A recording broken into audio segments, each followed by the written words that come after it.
ఇక హైడ్రా దెబ్బకు ఫ్లాట్ల sales down, real వ్యాపారంపై కూల్చివేతల ఎఫెక్ట్. ఇల్లు కొనాలంటే ఆలోచిస్తున్న సామాన్యులు. ఫ్లాట్ల బుకింగ్ విషయంలో వెనుకంజ. అమీన్పూర్ చెరువు చుట్టూ అపార్ట్మెంట్ల నిర్మాణాలు.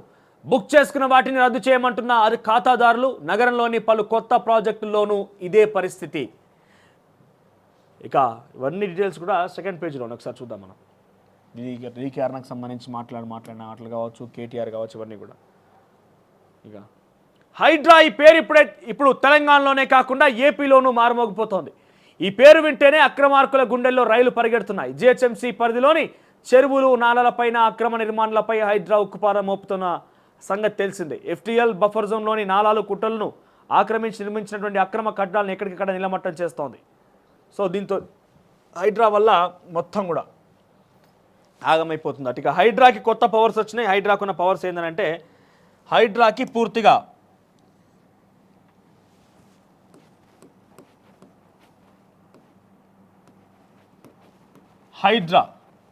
Hyderabad disaster response and asset protection అనే ఈ వ్యవస్థను ఏదైతే ఏర్పాటు చేసిరో ఈ వ్యవస్థకి ఫుల్ పవర్స్ ఏంటంటే సపరేట్గా పోలీస్ స్టేషన్ ఉంటుంది. అటుగా మీరు ఎవరైతే కంప్లైంట్ చేయాలనుకుంటున్నారో ఈ పోలీస్ స్టేషన్లో పోయి కంప్లైంట్ చేయవచ్చంట. 3 జోన్లుగా విభజించే అవకాశం ఉన్నదట. 3 జోన్స్గా విభజించే అవకాశం ఉన్నదట. మొత్తం మీద 72 మంది సిబ్బందితో ఉంటుందట. ఇది 72 మంది సిబ్బంది 72 మంది సిబ్బంది ఉంటారట. దీంట్లో పోలీసులు ఉంటారట, పోలీస్ అధికారులు ఉంటారు, తర్వాత ఇరిగేషన్ అధికారులు ఉంటారు, ఆ తర్వాత రెవెన్యూ అధికారులు ఉంటారు, సర్వే డిపార్ట్మెంట్ కూడా ఉంటుంది. అందరి కలయికగా హైడ్రా ఏర్పాటు కాబోతోంది. ఇప్పటి వరకు హైడ్రా ఏంటంటే కేవలం యాక్షన్ టీం మాత్రమే. అంటే రెవెన్యూ భూములు, ప్రభుత్వ భూములు కానీ, కుంటలు కానీ, చెరువులు కానీ కబ్జా అయినట్టుగా గుర్తించి ఇక్కడి నుంచి వీళ్ళు నోటీసులు జారీ చేసి ఆ తర్వాత మేము నిర్ధారించినాం, మీరు వెళ్ళి కూల్చేయండి అని చెప్పి హైడ్రాకు సంబంధించి కోఆర్డినేట్ చేసుకొని హైడ్రా కూల్చివేతలు చేపట్టేది. కానీ వాళ్ళు నోటీసులు ఇచ్చడం, వీళ్ళు కూల్చడం అని తికమకగా ఉన్నాయని చెప్పి ఏకంగా హైడ్రాని నోటీసులు వేయబోతున్నట్టు. ఇక హైడ్రాని నోటీసులు ఇస్తుంది, హైడ్రానే కూల్చేస్తుంది, హైడ్రానే సర్వే చేస్తుంది. మొత్తం హైడ్రాకి సర్వ హక్కులు మొత్తం కూడా హైడ్రా కల్పించారు. హైడ్రాలో పనిచేస్తున్న ఒక అధికారి, నాకు తెలిసిన అధికారికి సంబంధించి మనం వివరణ తీసుకుంటే ఇంత పెద్దగా స్వేచ్ఛ ఇచ్చిన ప్రభుత్వం ఎక్కడా లేదన్నట్టుగా మాట్లాడుతున్నారు. చాలా స్వేచ్ఛ ఇస్తున్నది.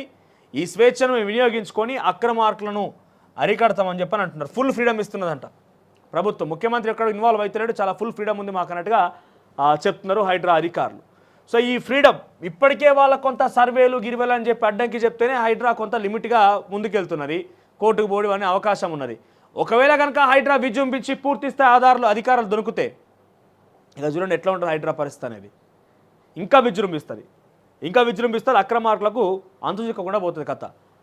ఇక డీకేఆర్న ఏం మాట్లాడుతుందంటే కలెక్షన్ల కోసమే హైడ్రా అట. రేవంత్ రెడ్డి హైడ్రా పేరు చెప్పుకొని కలెక్షన్లు చేస్తున్నట్ట. కలెక్షన్ని ఢిల్లీకి వాడికి వీడికి పంపించేందుకు సిద్ధమవుతున్నట్ట. ఆ విషయానికి సంబంధించి డీకేఆర్న చెప్పుకొస్తున్నది. హైడ్రా విస్తరణకు సంబంధించి తర్వాత ఉత్తమ్ కాబోయే సీఎం అంటూ ఒక వార్త. సో ఇవి హైలైట్స్గా ఉన్నాయి. ఇక ఈనాడులో పెద్దగా అంటే అంత సీరియస్గా చెప్పుకోదగ్గ వార్తలు అయితే ఏం లేవు.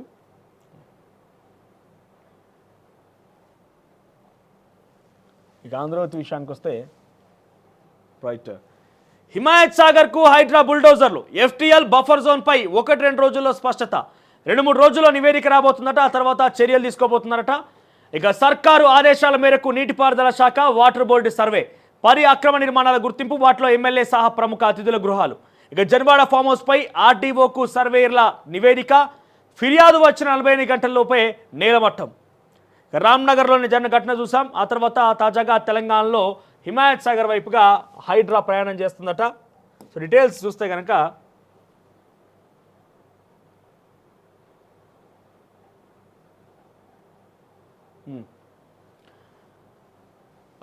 రామ్నగర్ సార్, మా ప్రాంతంలో రోడ్డు నాలను ఆక్రమించి కొందరు నిర్మాణాలు చేపట్టినప్పుడు హైడ్రా రామ్నగర్లో కూల్చివేత ప్రక్రియ ఏ రకంగా చేసిందో చూసినాం. ఇక తర్వాత అధికారుల మీద క్రిమినల్ కేసులు ఉంటాయట. తాజాగా బుల్డోజర్ మొత్తం కూడా హిమాయత్ సాగర్ వైపుగా పోతున్నాయట. ఇక్కడ వాటర్ బోర్డు, నీటిపారుదల శాఖ, ఎఫ్టీఎల్ బఫర్ జోన్ల నిర్ధారణపై ఒక అంచనాకు వచ్చినట్టు తెలిసింది. దీనికి సంబంధించి సోమవారం నివేదిక ఇచ్చే అవకాశం ఉందని వాటర్ బోర్డు అధికారులు ఒకరు తెలిపారు.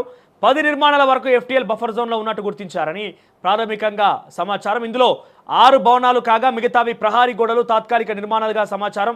అధికార పార్టీకి చెందిన ఓ ఎమ్మెల్యే, రాజకీయ నేతల, సినీ ప్రముఖుల నిర్మాణాలు ఉన్నట్టు తెలిసింది. ఆ నివేదిక ఆధారంగా హైడ్రా తదుపరి చర్యలు తీసుకోనుంది. ఇక గండిపేట FTL బఫర్ జోన్లో ఆక్రమణలకు హైడ్రా ఈ నెల 11 నీలమట్టం చేసింది. ఖానాపూర్, చిలుకూరు ప్రాంతాల్లో ఉన్న కేంద్ర మాజీ మంత్రి, కొందరు వ్యాపారవేత్తలు. మరి కేంద్ర మాజీ మంత్రి ఎవరు?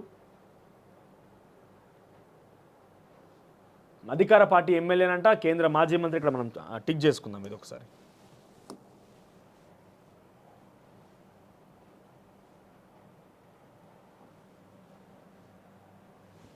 రైట్.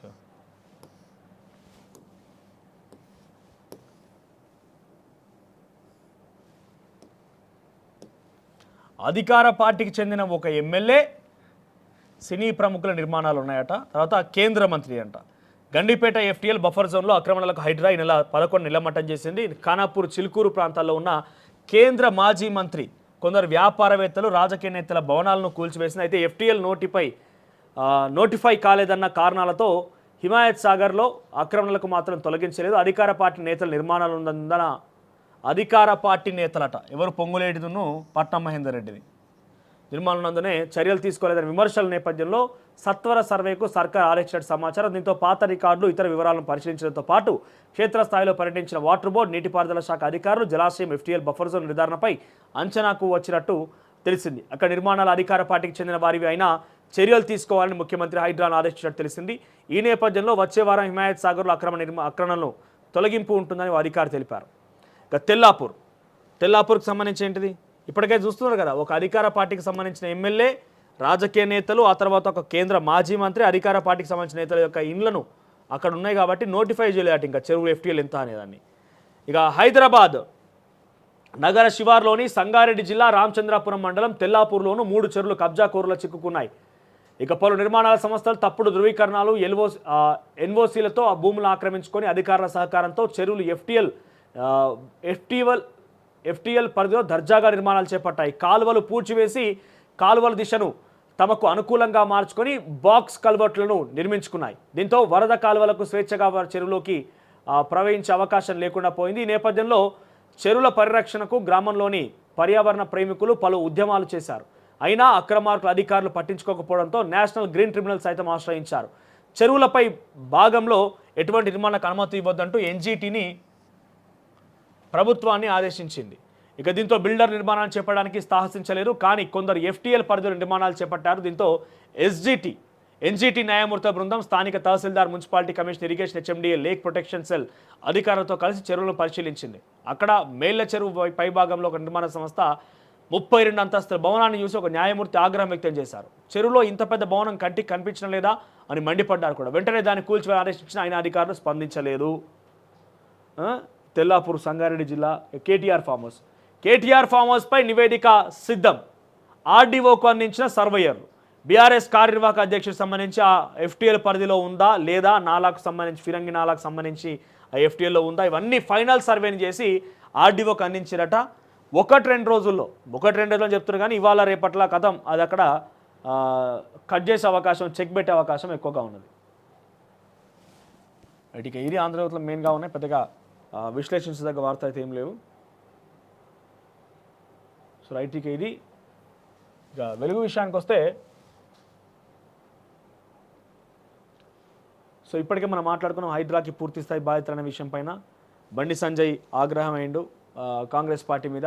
ఓబైఎస్ ఇది కూల్చరా అని చెప్పి. ఇది వెలుగుకు సంబంధించిన అంశం. ఒక నమస్తే తెలంగాణ కూడా పెద్దగా చెప్పుకోదగ్గ వార్తలు అంతగా ఏం లేదు. కాబట్టి నమస్తే తెలంగాణ గురించి ఎంత చెప్పుకోవాలో చెప్పుకున్నాం. KGF లెవెల్ ఎలివేషన్ ఇచ్చేసినాం ఆల్రెడీ. రైట్, ఇక ఇది ఈరోజు గుడ్ మార్నింగ్ తెలంగాణకు సంబంధించి హైలైట్స్గా ఉన్నాయి. సో మొత్తం మీద హైడ్రా ఎటువంటి ఉక్కుపాదం మోపబోతోంది, చార్మిలు హైడ్రా ఏ రకంగా ఉప్పుపాదం మోపబోతోంది, అక్రమార్కుల యొక్క గుండెల్లో ఏ రకంగా రైళ్లు పరిగెత్తిస్తోంది అనేది చాలా క్లియర్గా అర్థమవుతోంది.